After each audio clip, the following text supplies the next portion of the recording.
Okay, now, what are the great schools, the great Sunni schools? The Hanafi school. Okay, so we were going to talk about the Hanafi school, and this school is the largest of all the schools. And of course, it's among the oldest of all the schools. And in many ways, it's among the most important of the schools, because the Hanafi school lays down a lot of the methodology and a lot of the orientation which will be taken on by the Maliki and the Shafi'i school. And Imam al-Shafi'i used to say, "An-nasu iyalun ala Abi Hanifa." He used to say that everyone is a dependent of Abu Hanifa. Everyone relies on or takes from Abu Hanifa, and this is very true. One of the things that Abu Hanifa did is that he asked the questions. You know, the questions that you ask determine the answers that you get. And Abu Hanifa, as we'll see when we come to him, was a proponent of theoretical reasoning, of thinking of problems and questions before they occur. So Abu Hanifa compiled a whole list, whole volumes of questions. Questions about things that sometimes wouldn't happen for hundreds of years. Whereas the other schools didn't do that. The other schools would deal with legal problems as they occurred. And in fact, they disliked entertaining questions about things that were speculative and theoretical. So Abu Hanifa was very different in that regard. The principal Imam here is Abu Hanifa. And the school, of course, takes its name from him. And where was that school based? Later on it will become based in Baghdad, but of course Baghdad didn't exist in Abu Hanifa's early days. So where did the school grow up? Excuse me? No, in Kufa. So this is another really important aspect of the development of the schools of law. Kufa was a garrison city, meaning that in the Islamic conquests, this was a city that was created especially for the army. The army was garrisoned in this city, and the city was created around the different tribes that made up that eastern army. When the Muslims conquered the core region of the Islamic world, they created garrison cities, and they also, in some cases, settled open regions. Yeah, go ahead. I just want to answer them with this opinion, or just leave them open? The question is that if Abu Hanifa asked lots of questions, did he answer those questions? And Abu Hanifa always answers his questions. So he welcomes you to challenge him, and he welcomes you to have another answer. But Abu Hanifa was absolutely brilliant, no question about that. Very humorous, very cosmopolitan, and he was a person who really had insight, into the way things were and probably the way that things would become. See, the Maliki school, Imam Malik was different. Imam Malik, as you will see, was very intelligent, very gifted. But Imam Malik was a person who did not like speculation. And he didn't like a lot of open discourse. Abu Hanifa wanted people to talk. He wanted people to debate. And if you left his circle and went to set up your own circle, that would be all right. But he would probably send somebody with questions. And if you're unable to answer the questions, you'd probably come back to sit with Abu Hanifa again. But Imam Malik was different. Imam Malik, if you asked him a question, he would say, "Has this happened in fact?" And if it didn't, he would say, "Once it happens, ask me." And Imam Malik was very cautious He's almost like the opposite of Abu Hanifa. Abu Hanifa, I wouldn't say that Abu Hanifa wasn't cautious, but Abu Hanifa wants to get things boiling, get things going. Imam Malik is very careful, extremely careful, and he used to teach his students to say 2 words. He used to train them over and over again to say 2 words. What were those words? La adri, I don't know. And he used to say, La adri, I don't know is half of knowledge. As soon as you learn to say, I don't know, which none of us say, right? Very hard to say those words. But as soon as we learn to say, I don't know, then 50% is done. You are half a scholar. So this was where Imam Malik was. And when Imam Malik died, he had great students that had studied with him for 30 years. Ibn Wahab, who was the leading scholar of Egypt, and Ibn al-Qasim, who was the leading scholar of Egypt as well. He got lots of Egyptians in his circle, by the way. And they had studied with him for 30 years and 20 years.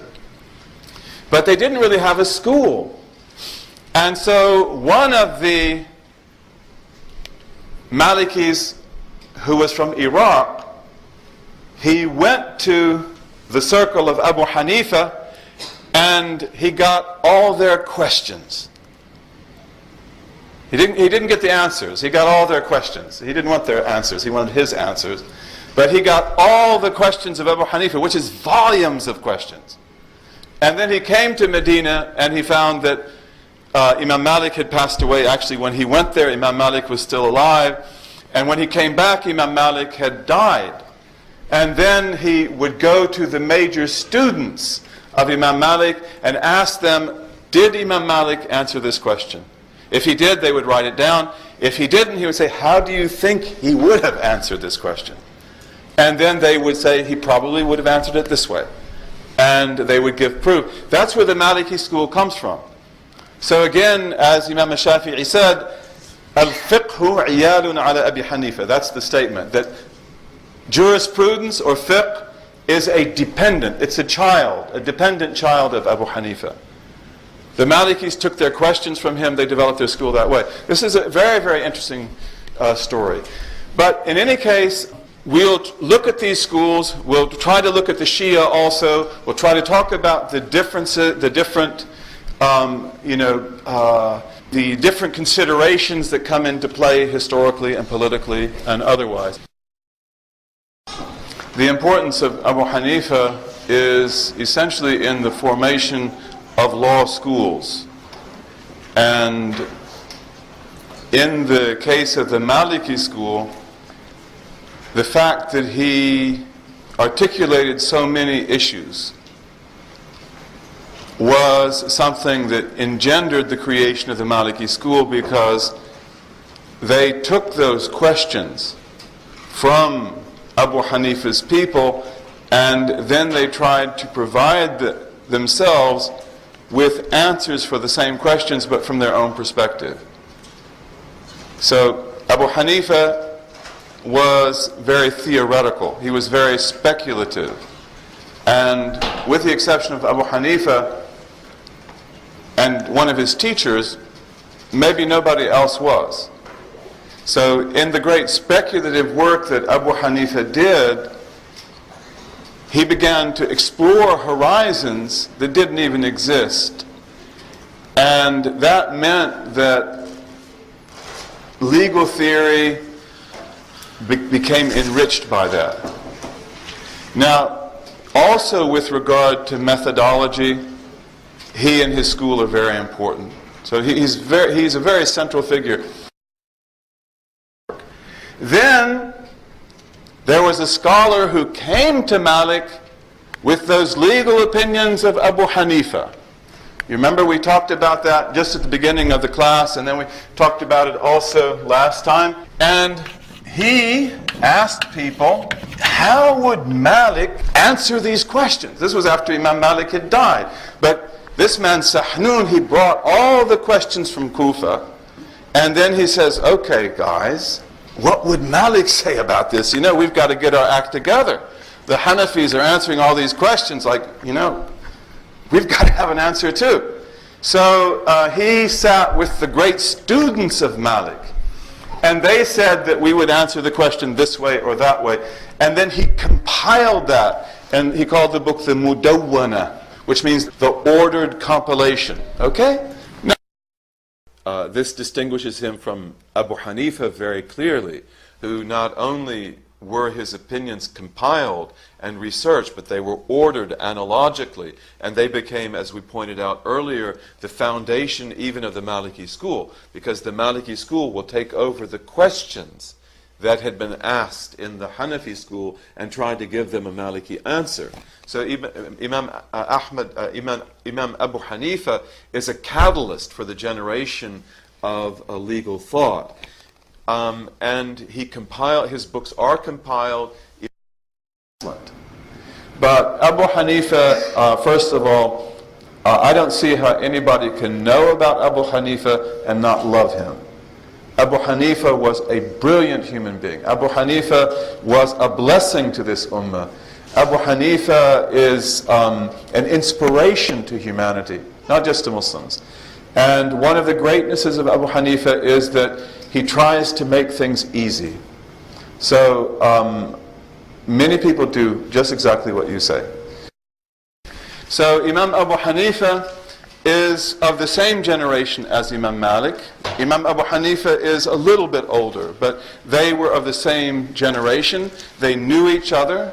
They liked each other. Abu Hanifa visited Imam Malik when he came to Medina, and Imam Malik honored him. He thought very highly of him. Also, Abu Hanifa thought very highly of Imam Malik. Now, his city was Kufa. And Kufa, as you know, was a garrison city. Another thing is that in the days of Abu Hanifa and Imam Malik, you see something else happening in cities like Kufa and elsewhere, and that is that the non-Arabians are now becoming dominant. Abu Hanifa is an example of that. Meaning by that, the people that were not Arabians. They spoke Arabic. An Arabian, we use the word Arabian in English to refer to an Arab from the Arabian Peninsula. An Arab would be like many of the people here. There are probably no Arabians here. There may be some, but the Arabian is the Arab who is, in terms of lineage, from Arabia for hundreds and hundreds of years. That's an Arabian, like an Arabian horse. That's where they come from. An Arab is another thing altogether. Moroccans, Syrians, Egyptians, Iraqis, these are Arabs, but very few of them are Arabians. They are different people, and usually they are people who are made up of a mixture of Arabians and of other groups. Okay, so they're very mixed, and their Arabness is really their tongue, that they took on the Arab tongue, like Abu Hanifa, like so many others. But in the days of Abu Hanifa, the non-Arabians, the Mawali, the children of converts in many cases, very rarely are they converts, but they are the children of converts, they now come to the forefront. And again, everybody comes into their religion with expectations.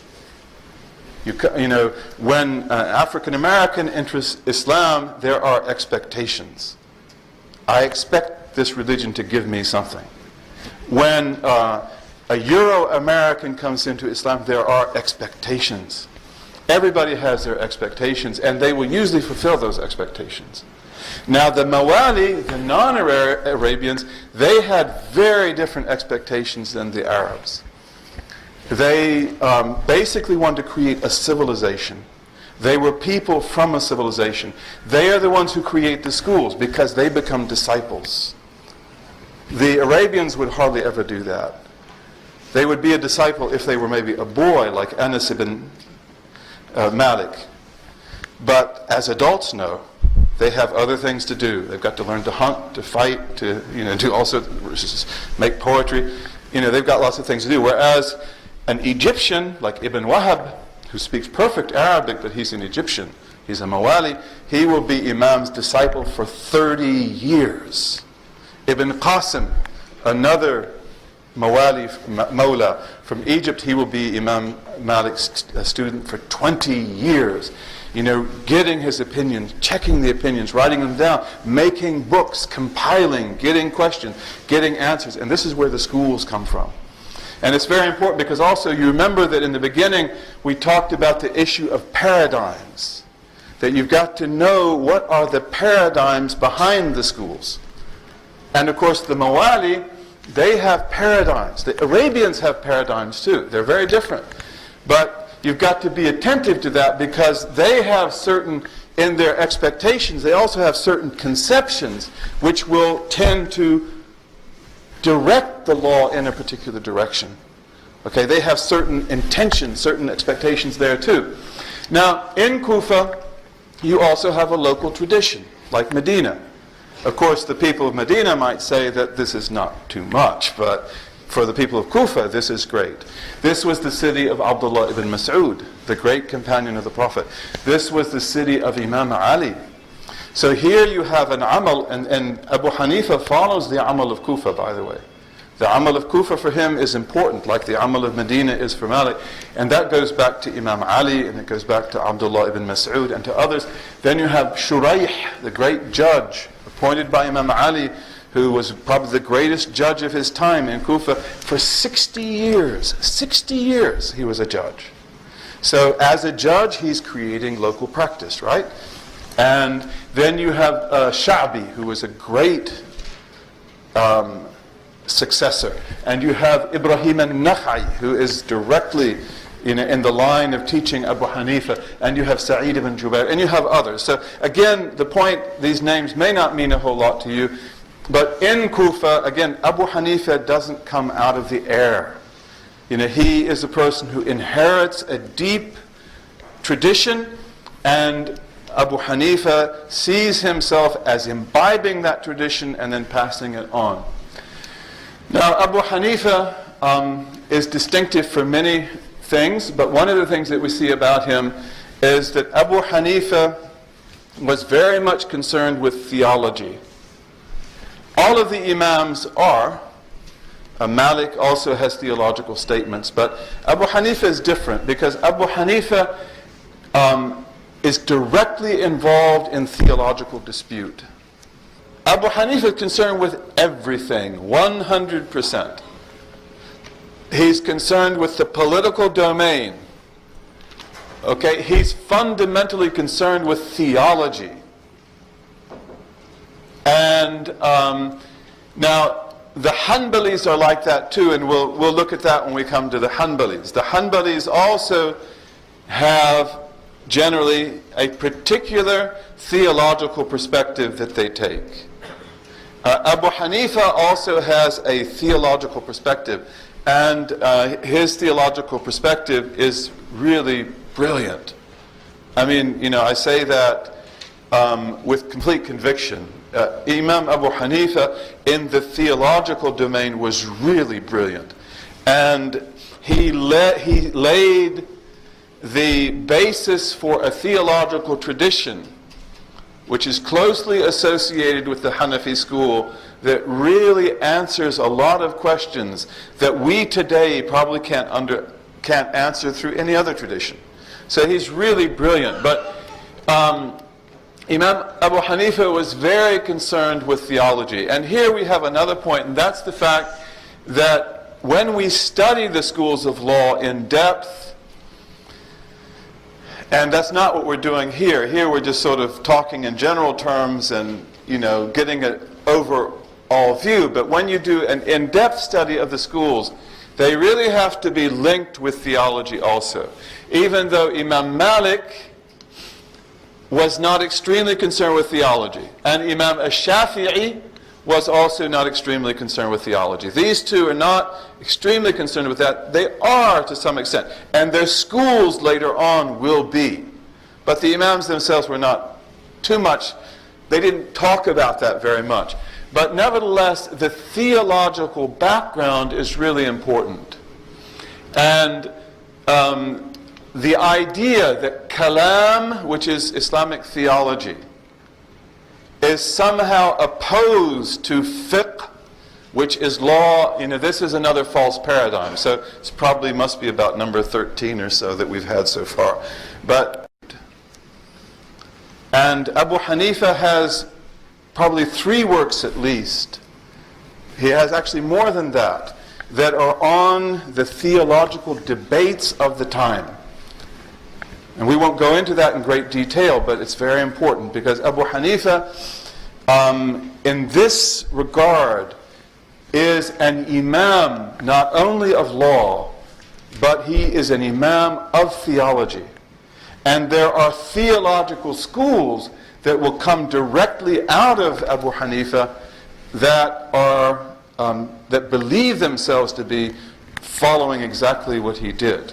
Here you have, for example, the Maturidi school. The Maturidi school, which will develop in Samarkand, and which it never regarded itself as a Maturidi school, by the way. It regarded itself as the school of the Hanafis of Samarkand. It was regarded as a Hanafi tradition, and that's why it doesn't become called Maturidi until much later. It's one of the most brilliant schools of theology that Muslims ever produced. And that brilliance is not just because of this great man, Maturidi, but also because of the brilliance of Abu Hanifa. Abu Hanifa dealt with the critical theological issues in a brilliant way, and in a very balanced way. Maturidi, who is the head of the Maturidi school, he was more than anything else one of the greatest Hanafis. And therefore he laid down the jurisprudence of the Hanafi school, and he laid down the oldest legal theory of the Hanafi school. He has a book called Ma'akhidh al-Shara'i'. Ma'akhidh al-Shara'i', which means the places from which we take the law. The Ma'akhidh, the places from which we take the law, which was the basic Hanafi book for a very, very long time. So again, Abu Hanifa, and usually the followers of Abu Hanifa's school, they will be Hanafis in law and Hanafis in theology also. Not always, but often it's the case that when you find a traditional Hanafi, that Hanafi will be a Hanafi in law, and they will also be it in their theological school. Abu Hanifa was a great traveler. He was a man of business. He was a wealthy man. He was a very humorous man. He was a person that people loved to be around. Very hard to hate Abu Hanifa. Abu Hanifa was extremely affable. He knew how to approach people. And, for example, he heard of a Shi'i in Kufa who was saying bad things about Uthman. So what did he do? Abu Hanifa, what would you do? Go beat him up, right? Let's go get him. Abu Hanifa went to the man's house and he said, there's somebody here that'd like to marry your daughter. And the man said, oh, really? He said, yeah. He said, well, he's very wealthy. He said, that's okay, I don't mind. And then he says, yeah, but also he's got this quality and that quality. And so he describes all the qualities of Uthman. And the man says, well goodness, bring this man. I mean, this would be such an honor. And he says, this is Uthman ibn Affan. And the man's just like, oh. It's like, okay, I got my lesson. He's like that. He had a neighbor that, get drunk every night, and he'd start singing, and he got his oud out, and he'd always sing that nobody loves me, everybody hates me, that kind of thing. And then one night, Abu Hanifa doesn't hear him singing.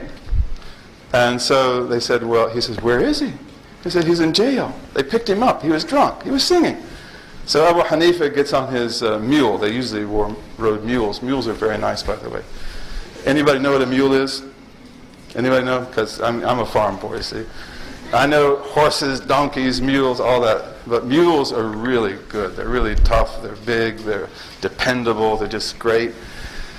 Anyway, he gets on his mule and he rides to the jail. And he tells the jailer, he says, that young man in there? He said, that's my neighbor. I'm Abu Hanifa. Oh, you're Abu Hanifa? He says, yeah. He said, don't you think you could let him out? He says, yeah. So he got the young man out of the prison. He sat him on the back of his mule and he starts riding him. He says, how come you're not singing? Like you always sing it. And then, of course, the young man just falls in love with Abu Hanifa, and he becomes like a disciple of Abu Hanifa. And there's so many stories like that. But that's really the way Abu Hanifa was. He was a very beautiful person. But he traveled a lot. He made 55 pilgrimages. And in fact, he even lived a long time in Mecca and Medina, because during the revolutions, the Abbasid revolution, when the Umayyads were overthrown, and certain other times, he actually went to live in Mecca and Medina because that was the only place that it was safe for him. So again, he knew the people there very well. He knew Imam Malik very well.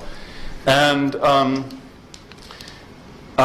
Abu Hanifa had a great love of the house of the Prophet. He loved the house of the Prophet. Imam Malik is the same way. One of the teachers of Imam Malik was Muhammad al-Baqir.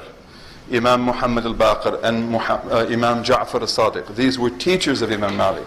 And in fact, these were authoritative imams for all of the muhaddiths. All of the men and women who relate hadith, they transmit hadith from Ja'far al-Sadiq and Muhammad al-Baqir. They all regard them to be imams in that regard. Imam al-Bukhari doesn't, but that's not because he doubts them, it's because he doubts their transmitters. But he doesn't doubt Imam Ja'far. So Abu Hanifa was like this. He loved the house of the Prophet. Again, Imam Malik the same way. This is often called political Shiism as opposed to doctrinal Shiism.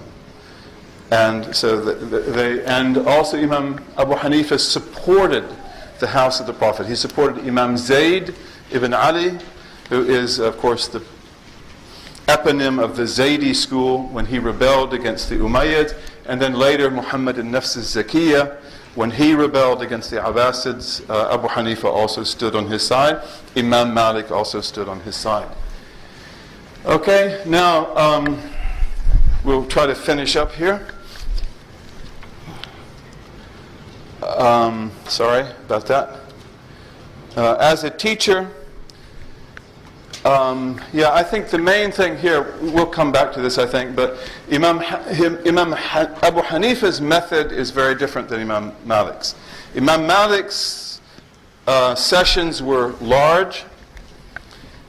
The rooms were packed, absolutely silent, extremely respectful, and you could ask maybe one question, 2 questions, 3, no more than that. You asked questions about things that had actually happened.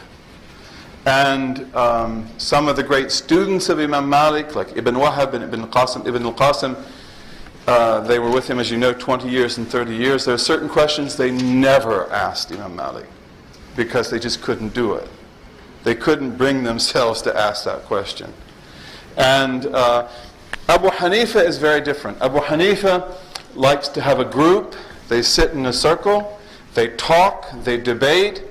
The ones that are next to Abu Hanifa are the big students, like Abu Yusuf, the ones that are really accomplished, and then the lesser students, that meaning the students that are more novices, they are behind them. So you also have a big group of people, but it's a different arrangement. It's a circle. It's not like the sheikh here and everybody else there. And with Imam Abu Hanifa, it's a debate. Okay, it's not rote dictation, and it's a way of bringing out the creative powers of the students. Both techniques have their values, but this is the way of Abu Hanifa. And Abu Hanifa always tried to look for the meanings of things. So he used to say that hadith are like what you get at the pharmacy, and fiqh is what you get from the doctor. So the muhaddith is the pharmacist. I will tell him what hadith to give you. But the hadith have deep meanings, and it's only the jurisprudent, who can delve into those and who can know them. He developed very strong bonds with his students. He loved his students. He used to say that you are my life, you are everything. I actually don't remember the words, but he loved his students, and if they were poor, he helped them. He would support them. He would have them over to his house on Friday nights. They would have a big banquet. They would eat. If he noticed that a student wasn't wearing good garments, he would give him money. But he expected his students, by the way, to dress nicely. And Imam Malik was the same way. Imam Malik dressed extremely nicely because he said that I dress for my knowledge, not for myself. that people honor the dress and they honor me because of my dress. Imam Abu Hanifa was the same. He dressed very nicely and he expected his students to do the same thing. So if a student didn't dress nicely, what would he do? He wouldn't ask him to leave. That wouldn't be the way of Abu Hanifa. He'd put money under his seat. And the students say, well, why'd you give me this? And he'd say, go get yourself some clothes. And they say, well, I don't need this money. And he said, well, then get yourself some clothes out of your own money. But you have to dress properly.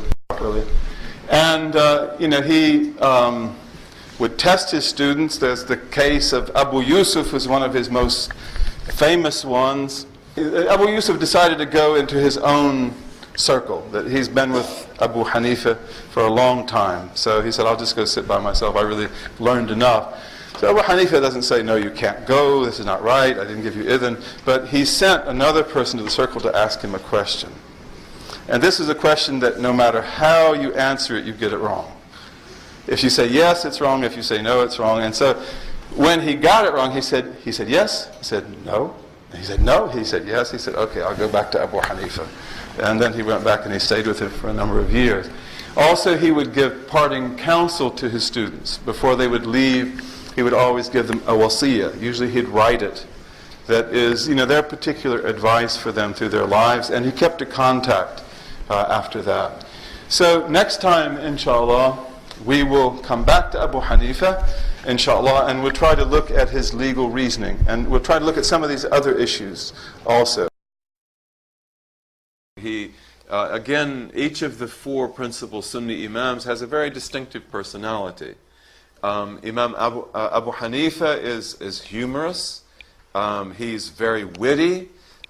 He's very cunning. And he likes to engage people. He likes debate. He likes activity. He likes people to think. And he is almost Socratic in the way that he will try to bring out what you've got and challenge what you've got.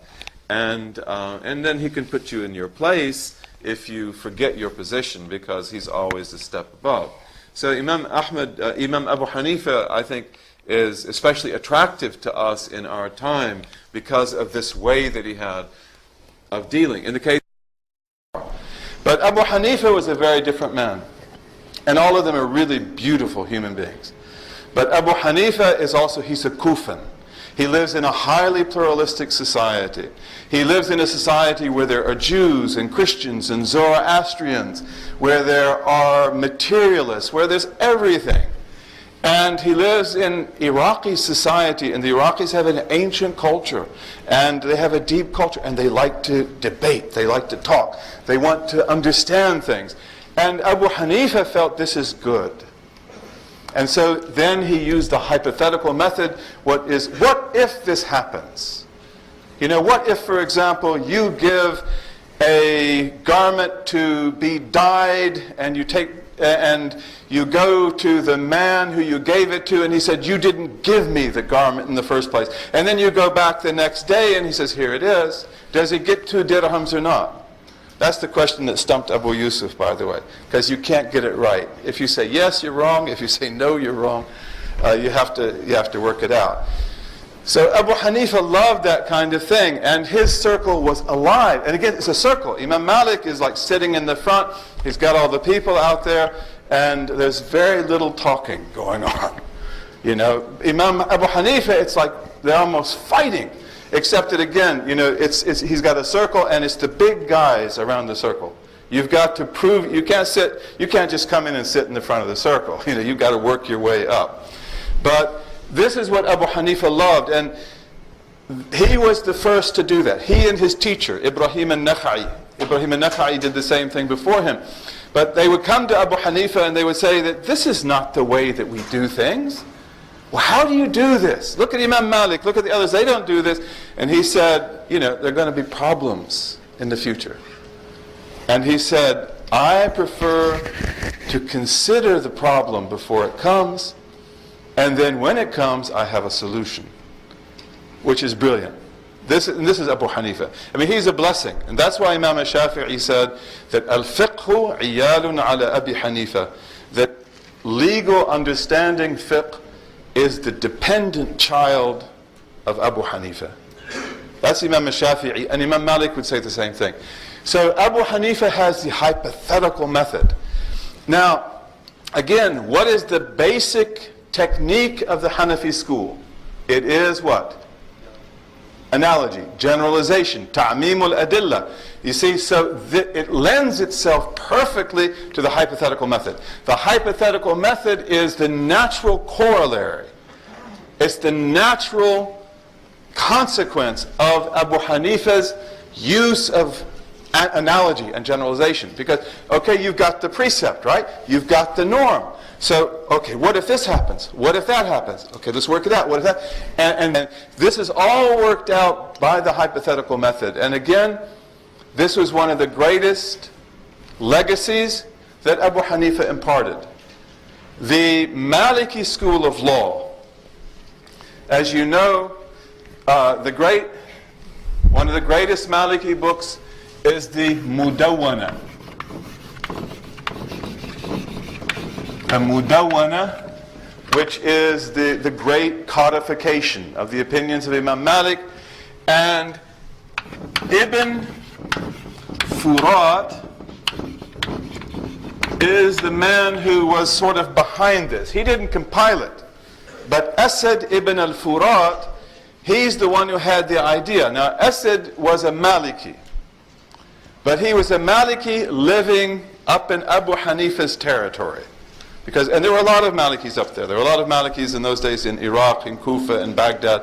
And they were, in fact, the most important Malikis because they had that Iraqi intelligence. They were doing all sorts of interesting things that benefited tremendously the Maliki school later on.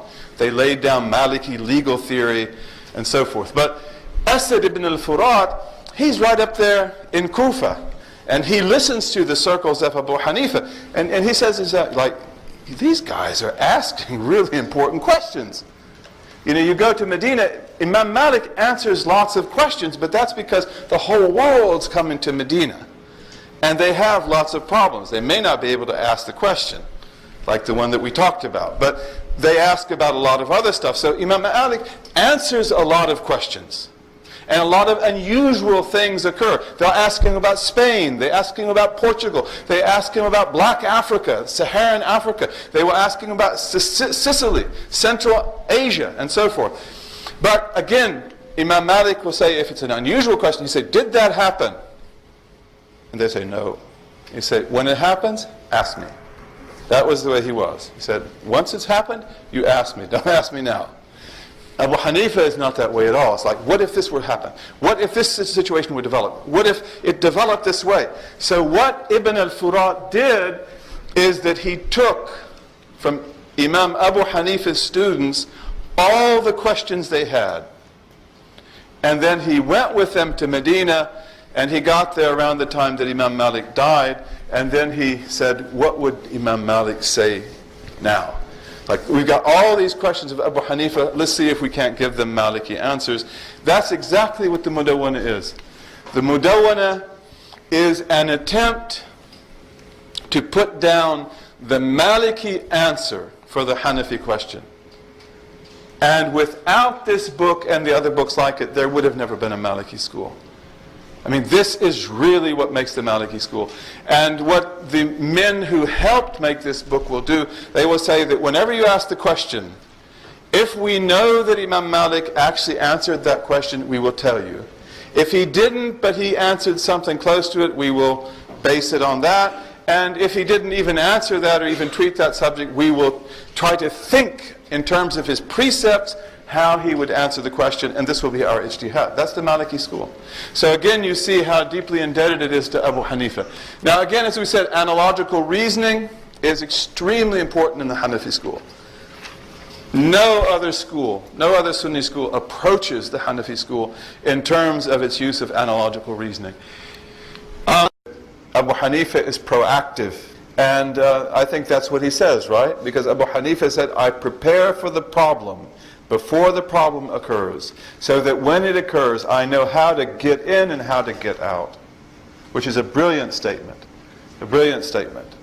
And certainly, we today, as modern people, are proactive people, because modern people as opposed to pre-modern people who were essentially agrarian.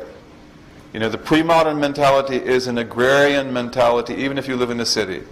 You know, where wealth is agrarian surplus, and where the society changes, but it doesn't change that fast and that radically. Modern society with a whole new economic base is a society that is very strongly future-oriented. It's a society in which, like, for example, when I was a young man going to the university, we didn't even know what a computer was. I knew my father worked with computers. He was a biochemist and a veterinarian. And he would use these huge computers and come home with these, printouts that were frightening. I mean, they were so huge. And I mean, I couldn't see how anybody would ever work with a computer. And the PC didn't come along until I was a professor in college in 1978. So we didn't have any of that. You see, but that things change fast. And what are things going to be like in another 10 years? Well, you have your ideas, I have mine, but we know one thing, it's not going to be like it is right now. And if you're investing money, you certainly wouldn't want to have invested in typewriters back in like 1980, right? I mean, I love my typewriter, and you can't even buy one now. They're gone. See, so we modern people are fundamentally preoccupied with the future because we've got to look to the future. We've got to accommodate the future. We have got to have ideas about where it's going, and we have to be proactive. And that means we like to be transparent because that helps us do that. And it means we like to work in groups. Of course, there are different social psychologies, but this is a basic social psychology that probably everybody here has. That we like to talk together, to work things out. We want to be transparent. We want to know what's happening. It's like if there's a problem in the Muslim world, for example, let's talk about it, okay? Let's not avoid it. If there's a problem here, let's talk about it so that we can find solutions, so that we can look at the future. That's a proactive mentality. And in the modern age, you've got to be proactive. This is, of course, also one of the problems that religion has in the modern age, because the modern mind is fundamentally concerned with the future. And they don't want the past to get in the way. And so therefore, the religion which is going to work in this society has got to be one that benefits you by the past, but that doesn't obstruct you by the past. That's able to take the past and to go into the future. And because of the fact that Christians and Jews, by and large, have not succeeded very well at that, their religions have been fundamentally altered in the modern age. But that's a very good point. Abu Hanifa is proactive. And again, I mean, I love Abu Hanifa. I love Imam Malik, I love all the Imams. But I mean, Imam Abu Hanifa was a spectacular human being. He was he was a genius. He was a person who saw very, very far. No question about it. And that's why, a lot of people don't like Abu Hanifa. A lot of the muhaddiths used to talk about Abu Hanifa. And he used to say that, he said, first of all, before you attack me, understand what I'm saying. And, so he has a deep vision of things.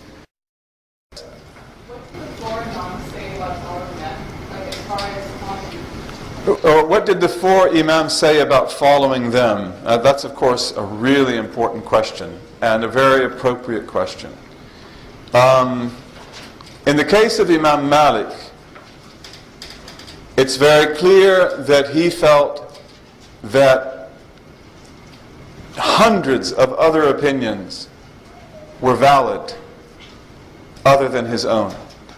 And when, according to one account, the Abbasid ruler came to him and asked him to write a book that would have the opinions of Medina, which all the ummah would be made to follow, like a code. Imam Malik said, no, I won't do that. Because he said, basically the meaning of what he said is that there have been valid disagreements about Islamic law from the time of the companions. And I'm not going to remove that. One of the things that's interesting about Imam Malik that we'll talk about next time is his respect 4 different opinions. So Imam Malik, if, for example, you bring a divorce case to him, or a marriage case to him, he might hold that marriage to be invalid by his own standards, or the divorce. But if he knows, for example, that Abu Hanifa held it to be valid, then he will modify his own position in respect to Abu Hanifa. And he'll do the same thing for other scholars. Okay, so for Imam Malik, he respected profoundly the different opinions of others. Abu Hanifa was probably even more so like that. And Abu Hanifa used to say that you cannot follow me unless you understand me. Which, if we took seriously, most of the Hanafis today would drop out, right? It's like we couldn't any of us be Hanafis. I mean, but Imam Abu Hanifa had a very deep understanding of the law, and he used to say that you have to understand me to follow me. And usually the imams themselves, I mean, as I say, none of them founded a school. So none of them said that you've got to follow me, right? My name is Imam Malik. You got my name straight? You're supposed to follow me. Or my name is Abu Hanifa. You're supposed to follow me. Or Shafi'i. Or Ahmad ibn Hanbal. They weren't like that ever.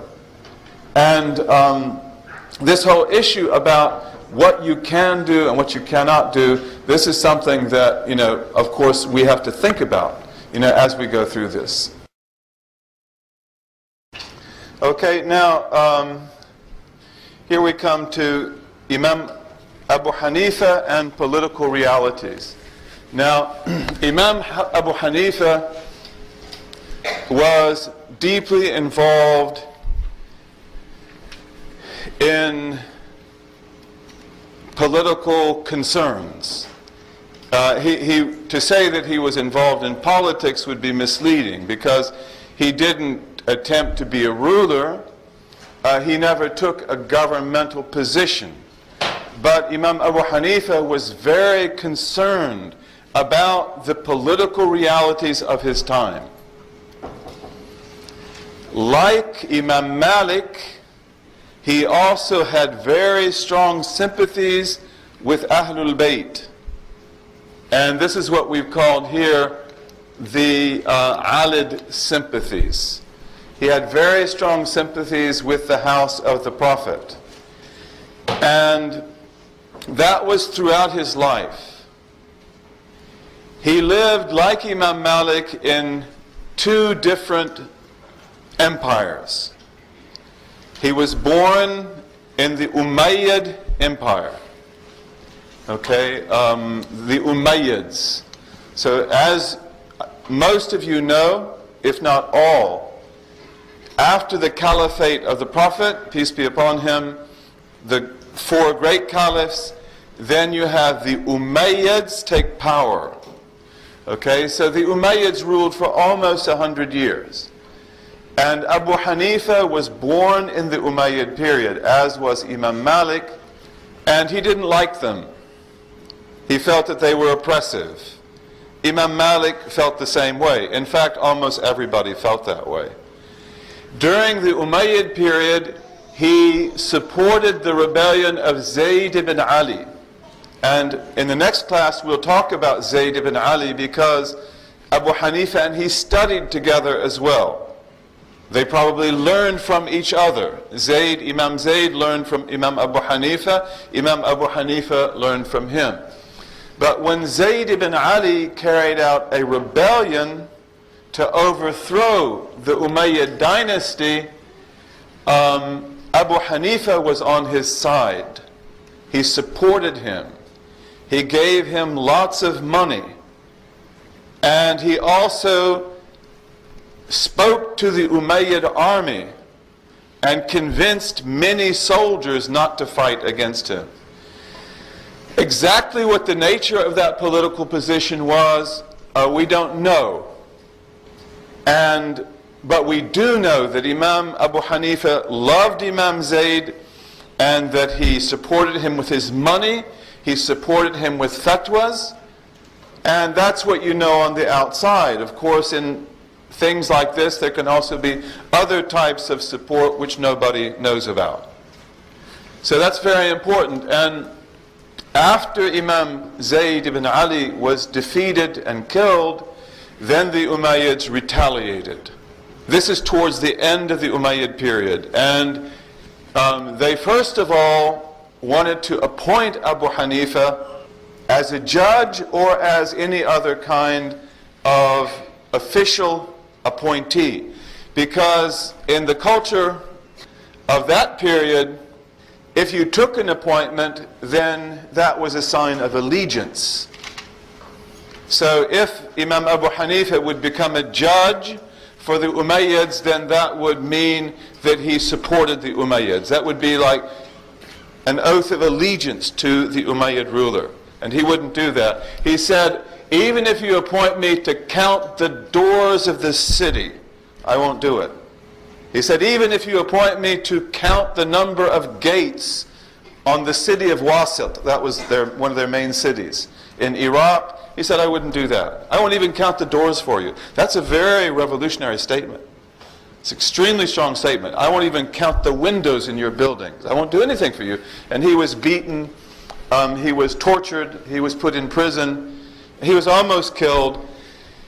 Then things go from worse to worse for the Umayyads, and Abu Hanifa is allowed to escape. And he does escape. He goes to Mecca and Medina, and he lives there for a number of years during the period that we call the Abbasid Revolution. And he supported the Abbasids in the beginning. He supported the Abbasids. Again, the Abbasids are from the house of the Prophet. And when the Abbasids take power, Abu Hanifa, again, he won't take an appointment from them. So he sort of backs off. But still he likes the Abbasids in the beginning. But the Abbasids, although they are from Ahlul Bayt, they belong to the family of the Prophet, they began to retaliate, or they began to take measures against members of the Prophet's family that were more highly regarded than they. And those in particular are the sons and daughters of Hassan and Hussein, who were the primary representatives of the family of the Prophet. And when they did that, and they did it cruelly, then Abu Hanifa withdrew his support from the Abbasids, and he began to take a position against the Abbasids that was very similar to his position with the Umayyads. And this is essentially because of the fact that they were oppressing the house of the Prophet. And again, there is a rebellion. This time the rebellion is the rebellion of Muhammad an-Nafs az-Zakiyya. Muhammad an-Nafs az-Zakiyya. He was a Hassani. As you know, you have the Hassani line and you have the Husseini line of the children of Fatima. So he is of the Hassani line. And any of you know his brother? Are you from Morocco? Who's his brother? Maulaya في مدينة فاس مولاي إدريس الأزهر. Yeah, so Maulana Idris, who is the forefather of the Adarisa, he is the brother of Muhammad an-Nafs az-Zakiyya. Most of the brothers are killed, but Idris is able to escape to Morocco, and he establishes the Idrisi dynasty of Morocco. He's actually killed by the Abbasids. He's poisoned by the Abbasids, but then his son grows to be the next ruler, and that's where the Adarisa come from. But Muhammad an-Nafs az-Zakiyya, Imam Malik also supported, by the way. And again, this is another one of those issues that historians will debate about probably till the Day of Judgment. But the Abbasids, when they took power on the basis that they would empower the family of the Prophet. And they said that they said it in a very political way, that the most worthy of the house of the Prophet would take the rule. That, of course, being them. But everybody else thought it would be Muhammad al-Nafs al-Zakiyya. And in fact, what Imam Malik believed, and probably Imam Abu Hanifa believed also, is that an oath of allegiance, even by the Abbasids themselves, had been given to him. That he was the rightful leader. So Imam Malik supported him, Abu Hanifa supported him, and he was defeated, and his brothers were defeated, Ibrahim and others, Musa al-Jawn. And then Abu Ja'far, who is the head of the Abbasids, who is the second Abbasid ruler, the very powerful one, Al-Mansur, as he was called. Abu Ja'far al-Mansur, when he has defeated Muhammad al-Nafs al-Zakiyya, and he is now sure of the rule, then he puts Abu Hanifa to the test. Allegiance, and that would be shown by what? Be my Supreme Court. Be my judge. I'll put you on the Supreme Court.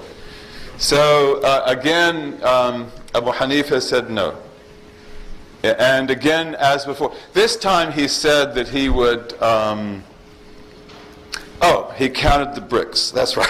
This time he said, I will count the bricks, that go into the building of the wall, I think of Baghdad or something like that. He said, that's all I'll do. I'll count the bricks for you.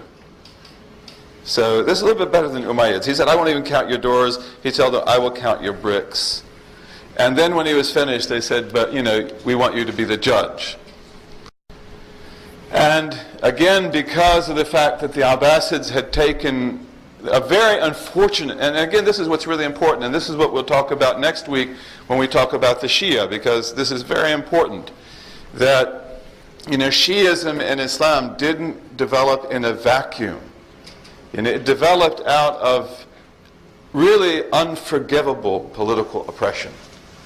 And political oppression of men and women that we, as Muslims, are enjoined by God to love. Because the Quran says for the Prophet to tell us that I don't ask you for anything, إِلَّا الْمَوَدَّةَ فِي الْقُرْبَةِ. I only ask you that you love my family. Doesn't mean that you have to make them this and that and give them everything, but you have to love the family of the Prophet.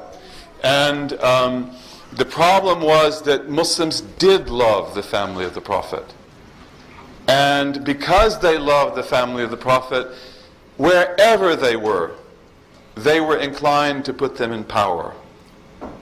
So, for example, when we talk about Chinese Islam, that we've talked about a lot, and the brilliant synthesis of the Chinese Muslims when they made Qing Zhen Jiao, the religion of the real and the pure. Many of you have heard about that, or you've read about it. Those were Sayyids who did that. The Chinese Muslims who did that were from Ahlul Bayt. They were Sayyids. Of course, they're Chinese. They look as Chinese as any other Chinese person did, but they're descendants of the house of the Prophet, who were very highly esteemed by the Chinese. That's always the way it was with Ahlul Bayt. Wherever they went, they were highly esteemed. Whether it was in West Africa, or whether it's in East Africa, or China, or wherever. But that also meant that from time to time, and unfortunately quite frequently, they were often the enemies of the state because of the jealousy of the state. The state that knew that the inclination of the Muslims was to follow these people and not to follow them themselves. Now, some rulers could live with that, but many of them couldn't. And that led to oppression. That's what was happening here. And that's also why Abu Hanifa would not be a judge, because the lands of the homes, the lands, the properties, the wealth, of Ahlul Bayt had been taken by the Abbasids. And if he becomes a judge, then he will be endorsing that, and he wouldn't do that. And so he took a position like the position he'd taken before, and he was beaten, he was put in prison. Now he's an older man, by the way. This is towards the end of his life. And he's put under house arrest. Then he's released from prison. He's put under house arrest. And then he never teaches again. He never gives fatwa again. Mostly because of the fact that he's probably too weak. Also, he's not allowed to do that. But, and then he dies. So Imam Abu Hanifa, and here we've just given you basically two stories. But this is really important, that Imam Abu Hanifa was in no way a person who was unconcerned with the political realm. This is very clear. Okay, now